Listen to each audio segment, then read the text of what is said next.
ओम नमः शिवाय, जय महाकाल। आप सबको पता है कि 15 मई को अपरा एकादशी का बहुत ही विशेष दिन पड़ रहा है। विशेष ये इसलिए है क्योंकि ये एकादशी इस बार सोमवार को है, जो कि इस दिन को बहुत खास बनाती है। अगर आप बहुत ज़्यादा परेशान हैं, आपकी कोई विशेष नहीं पूरी हो रही, महादेव आपकी बात नहीं सुन रहे, तो बस आपको पेड़ पर ओम लिख करके चले आना है। महादेव आप सभी की इच्छाएं पूरी ज़रूर करेंगे। पूज्य गुरु जी की कथा से सुन के बहुत अच्छे से आपको बताऊँगा, ठीक है। सिर्फ आप सुनते जाएँ, समझने की कोशिश करिएगा, है ना।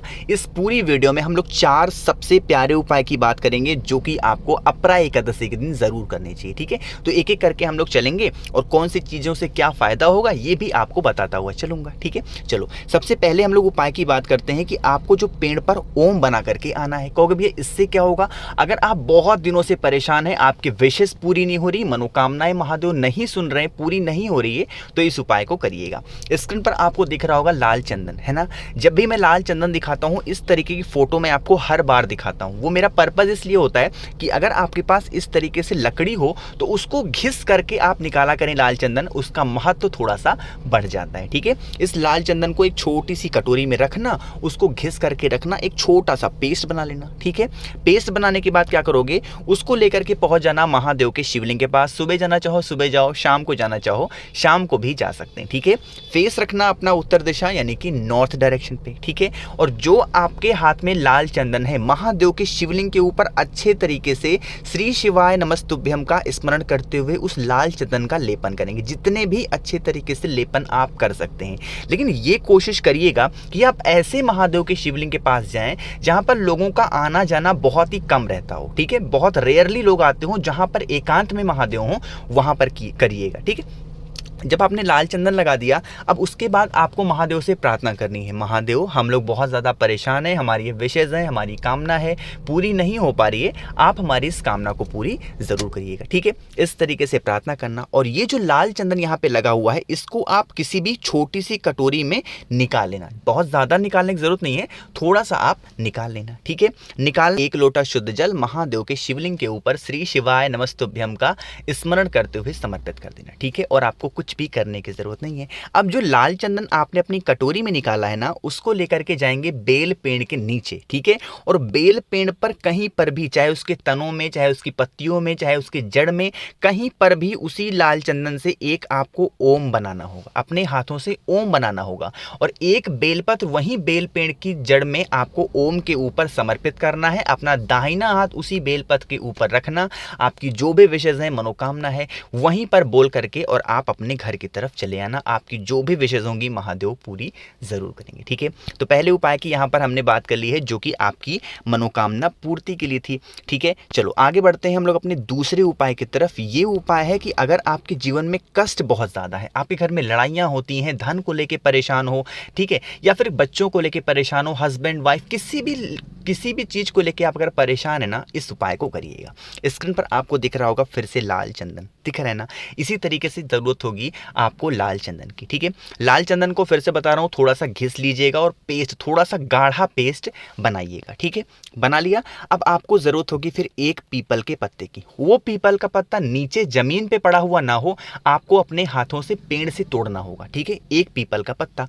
और जो लाल चंदन मैंने आपको दिखाया, उसी लाल चंदन से एक आपको इस तरीके से राम लिखना होगा। क्या लिखना है? पीपल के पत्ते पे राम लिखना होगा, ठीक है। राम लिख दिया। अब आपको क्या करना है, जिस जगह पे राम लिखा है ना, उसी जगह पे एक मिठाई, कोई भी एक पीस, अगर मिठाई आपके घर में ना हो, आप नहीं खरीद सकते हैं, तो आपके पास चीनी हो चीनी रख दो, मिश्री हो मिश्री रख दो, कुछ भी मीठा हो, खीर बना लो, आपके घर में कुछ किशमिश हो वो रख दो। कहने का मतलब कुछ भी मीठा आपको यही राम के ऊपर आपको रख देना होगा, ठीक है। उसके बाद इस पीपल के पत्ते को लेके चले जाना बजरंग बली के मंदिर में शाम के टाइम पे प्रदोष काल में, ठीक है।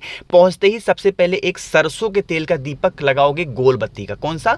सरसों के तेल का दीपक लगाना, गोल बत्ती का। और आपके जीवन में जितने भी कष्ट हैं, वो सारे कष्ट आपको बजरंग बली के सामने बैठ करके वहीं पे कह देना। और पीपल के पत्तों के ऊपर जो कुछ भी लिखा है आपने, जो कुछ भी रखा है, वहीं पर रख करके अपने घर की तरफ चले आना। आप 2 से 3 सोमवार इस उपाय को करके देख लीजिएगा, आपकी जो भी कष्ट होंगे जीवन के ना, दूर जरूर करेंगे बजरंग बली, ठीक है।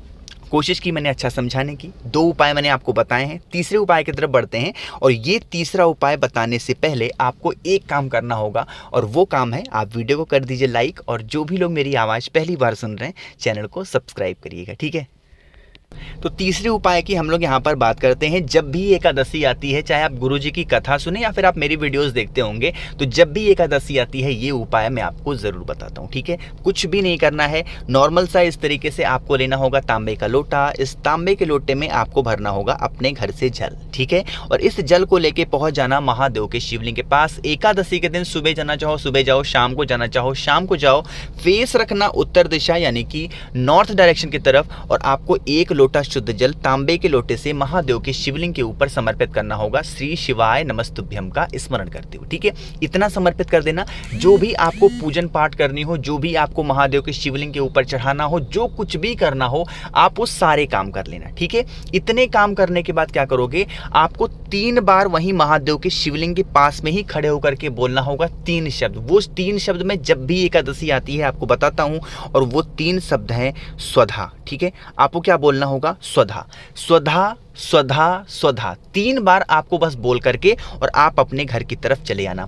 एकादशी के दिन जो भी व्यक्ति जल को चढ़ा करके 3 बार महादेव के शिवलिंग के पास खड़े होकर के स्वधा स्वधा स्वधा बोल देता है, उसकी जो भी इच्छाएं होती हैं, जो भी कष्ट होते हैं, महादेव दूर जरूर करते हैं और सारी इच्छाएं पूरी जरूर हो जाती हैं। ये ताकत होती है 3 बार स्वधा बोलने की। तो जब भी एकादशी आए ये एक नियम बना लो, ये आप अपने दिमाग में बिठा लो कि हमें इस तरीके से करना होगा, ठीक है। चलो आगे बढ़ते हैं हम लोग अपने चौथे उपाय की तरफ, जो कि आपको करने होंगे एकादशी के दिन। और वो चौथा उपाय फिर से आपको बता रहा हूं कि ये एकादशी जब भी आती है ये मैं आपको याद दिलाता हूं, ठीक है। स्क्रीन पर आपको दिख रहा होगा तुलसी का पत्ता, दिख रहा है ना। क्योंकि भैया एक बात बताओ, पहले इसको उपाय को बताने से पहले बताओ इसका बेनिफिट क्या है, फायदा क्या है। इसके 2 फायदे हैं। पहला फायदा ये है कि अगर आपके बच्चे गलत संगति में जा रहे हैं, ठीक है, आपकी बात नहीं सुनते हैं, आपका कहना नहीं मानते हैं, तो इस उपाय को करना। दूसरा, आप में से बहुत सारे पेरेंट्स हैं, बहुत सारे माँ बाप हैं जो अपने बच्चों की नौकरी के लिए परेशान है, चाहे वो सरकारी नौकरी हो या फिर प्राइवेट नौकरी हो। उनकी इच्छा है कहीं ना कहीं मेरा बच्चा सेटल हो जाए, तो इस उपाय को करिएगा।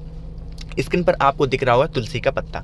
कितने पत्ते लोगे, 11 तुलसी के पत्ते लेना। कितने, 11। अब इन 11 तुलसी के पत्तों को लेकर के साथ ही साथ लेना होगा इस तरीके से तांबे का लोटा, और इस तांबे के लोटे में आपको भरना होगा अपने घर से जल। और जो मैंने 11 तुलसी के पत्ते दिखाए वो 11 के 11 तुलसी के पत्ते इसी जल में डाल देना, श्री शिवाय नमस्तुभ्यम का स्मरण करते हुए, ठीक है। उसके बाद आप क्या करोगे, कोशिश करना अगर आपके घर में लाल कपड़ा हो, फिर से बोल रहा हूं, कोशिश करना अगर आपके घर में लाल कपड़ा हो तो इसका जो लोटे का मुख होगा, कलश का मुख होगा, उसको लाल कपड़े से बांध देना, ठीक है।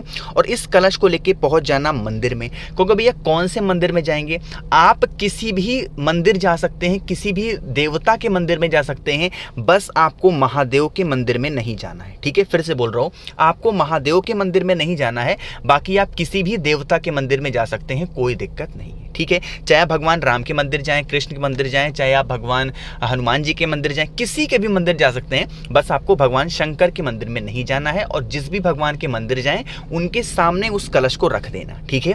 रखने के बाद वहां पर बैठ करके कामना करना कि हमारे बच्चे का जो भी दिमाग है वो सही तरीके से काम करे, उसकी नौकरी नहीं लग रही है, उसकी जॉब भी लग जाए, ठीक है। इस तरीके से प्रार्थना करना। और उसके बाद आपको क्या करना होगा, उस कलश को उठाना और आपके घर के आसपास कोई सा भी हरा पेड़ हो, कोई सा भी हरा पेड़ हो, पूरा का पूरा जल तुलसी के पत्ते के साथ उस कलश का जल किसी भी पेड़ के नीचे डाल देना। एकादशी के दिन जो भी व्यक्ति इस तरीके से उपाय को करता है उसके बच्चों का जो जीवन होता है बदल जाता है, उनका भविष्य बहुत अच्छा होता है और धीरे धीरे करके वो अपने जीवन में बहुत आगे बढ़ते हैं, ठीक है। बात आई समझ में। तो 4 सबसे प्यारे उपाय की हमने यहाँ पर बात की है जो कि आपको एकादशी के दिन करने चाहिए। अपने अकॉर्डिंग, अपने ज़रूरत के हिसाब से आप इन सभी उपाय को कर लेना। अगर आपको कुछ समझ में नहीं आया, मुझसे फ़ोन पे बातें करनी है तो इंस्टाग्राम पे फॉलो कर लो द नेचुरल प्लैनेट 108। आवाज़ जो भी लोग पहली बार सुन रहे हैं चैनल सब्सक्राइब करिएगा। कुछ पूछना हो, नहीं समझ में आया तो आप उसके लिए परेशान ना हो, नीचे कमेंट में पूछें। और हाँ, वीडियो को लाइक ज़रूर कर दिया करिए।